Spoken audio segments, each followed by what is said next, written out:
داخل لقيت بنت كروزه.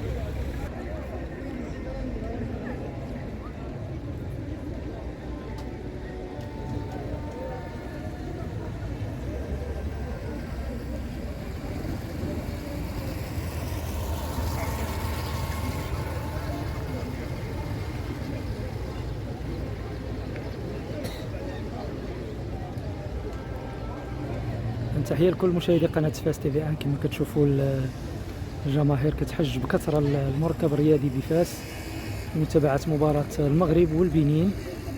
حضور جماهيري مكثف اللي بدا من ابتداء من الساعة 4.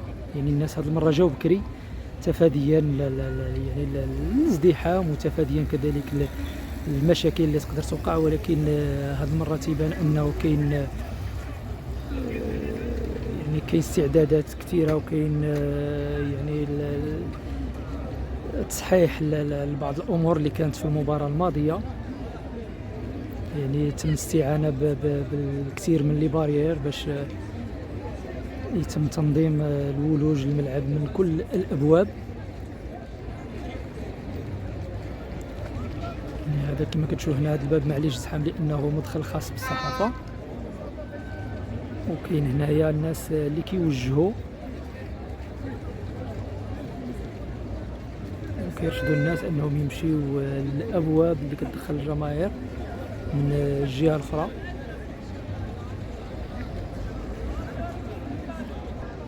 دائما توافد كبير للجماهير.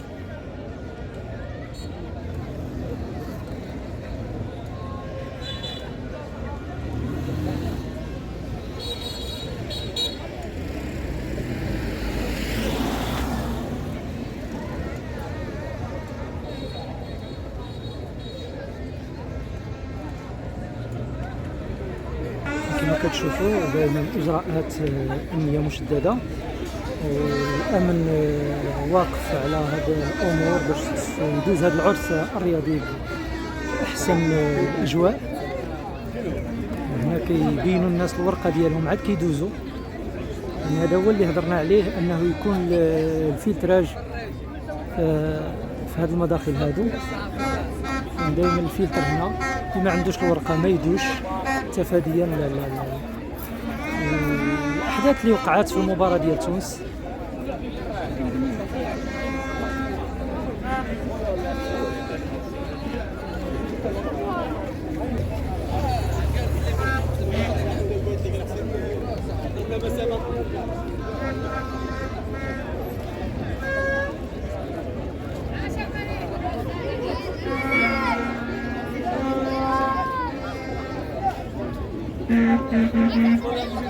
أجمل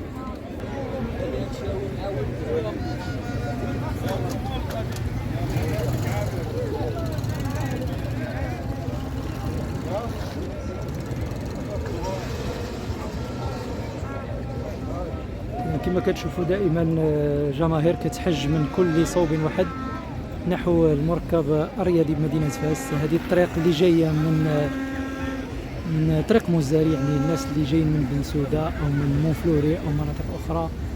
وهذا الشارع ديال طريق صفرو حتى هو جاي من الناس، ومن طبيعة الحال ساكنة نرجس اللي كيتواجد بها المركب كتجي من كل هاد الدروبه اللي كاينين في هاد الشارع هذا اللي هي طريق سيدي حرازم.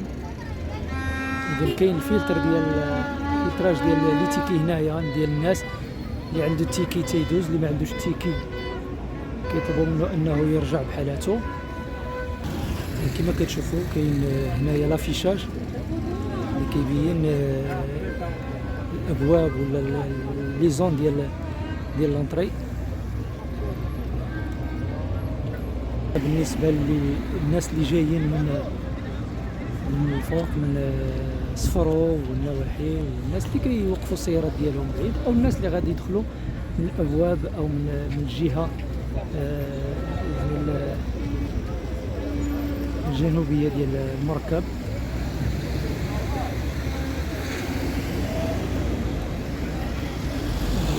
غير الاشاره هذا الباب هذه يعني الباب الرئيسيه هذه ممنوع الجمهور يجي ليها لان ما كاينش الدخول منها. هذه فقط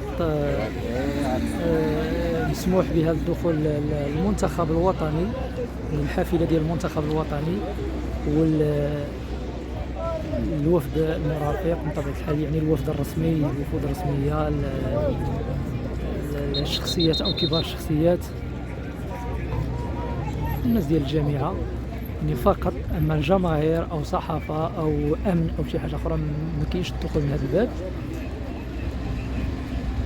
اذا دائما كما كتشوفوا دائما توافد الجماهير من كل جهه وحضور امني مكثف كل المناطق او كل الازقه وكل الطرق المؤديه للمركب الرياضي لمدينه فاس.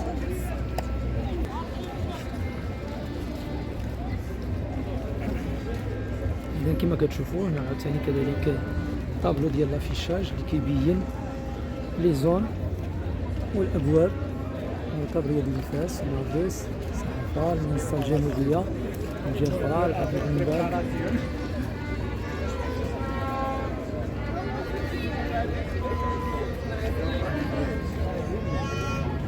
لأن بكل صراحة لو كان الملعب كيتساع حتى ل2 مليون ديال الناس وكرهها تجي لأن ساكنة فاس متعطشة تشوف المنتخب الوطني بهذا الملعب هذا، متعطشة لأنها تشوف الحلة الجديدة ديال الملعب.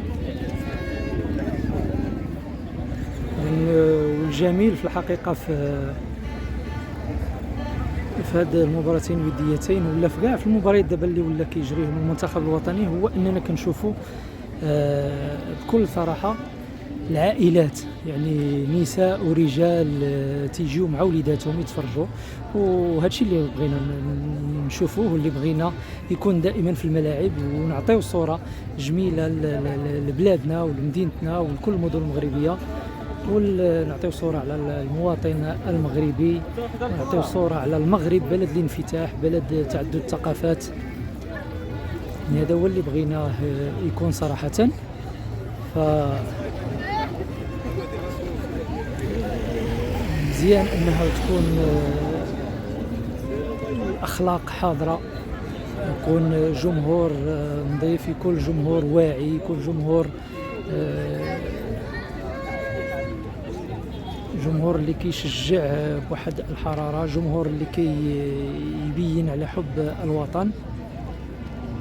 هادشي اللي بغينا. ولكن في نفس الوقت نبغيو التنظيم يكون كيرقى لتطلعات كل المغاربة. إذن فكما قلت جميل أن هاد المشاهد هذه هي أجمل وهي أروع اللي كتعبر على الحب ديال المنتخب الوطني المغربي. وهذا الشيء بطبيعة الحال من بعد الطفرة اللي عرفها المنتخب الوطني في كأس العالم باحتلاله المرتبة الرابعة البلوغ لنصف النهاية في مونديال قطر. ومن بعد يعني المنتخب الوطني بدا كيحظى بواحد الحب كبير من كل صغير وكبير. كما قلت المغاربه ولا كل شيء باغي يجي يتفرج، كل شيء باغي يشوف المنتخب الوطني، كل شيء باغي يحضر المباريات ديال المنتخب الوطني. اللي بغيت نشير له هو ان هاد الشيء هذا يكون كيوازيه حسن استقبال، يكون كيوازيه حسن التنظيم، يكون كيوازيه توفير كل ما كيحتاجوا يعني توفير ظروف الراحة للدخول كل من كيحمل الورقة. وحتى المواطن خاص يبين على كذلك على التفهم ديالو اللي ما عندوش الورقة يعني ما يجيش للملعب، واللي عنده ورقته يجي ويلقى بلاصتو ويلقى تسهيل وتيسير العملية ديال ولوج الملعب. إذن هو الشيء اللي ربما اليوم كنشوفوه. نذكر أن مدينة فاس يعني هذه 16 عام ما استقبلت المنتخب الوطني يعني من بعد الإصلاحات. ف أول جريبة كانت هي أمام منتخب تونس، وقعوا اخطاء، وقع خلل تنظيمي. اليوم كنشوفوا انه تم تدارك الوضع، اليوم كنشوفوا انه كاين تنظيم، يعني اللي ما عندوش الورقه ما كيوصلش لهذه المناطق، يعني كاين شديد في العمليه ديال الدخول. فهذا الشيء هو اللي بغينا نشوفوه، وهذا الشيء كيبين على التفاعل والتجاوب ديال السلطات الامنيه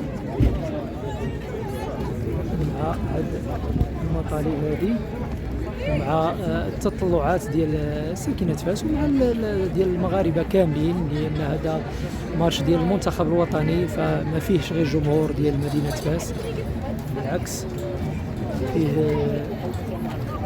فيه جماهير جايه من كل انحاء المملكه المغربيه.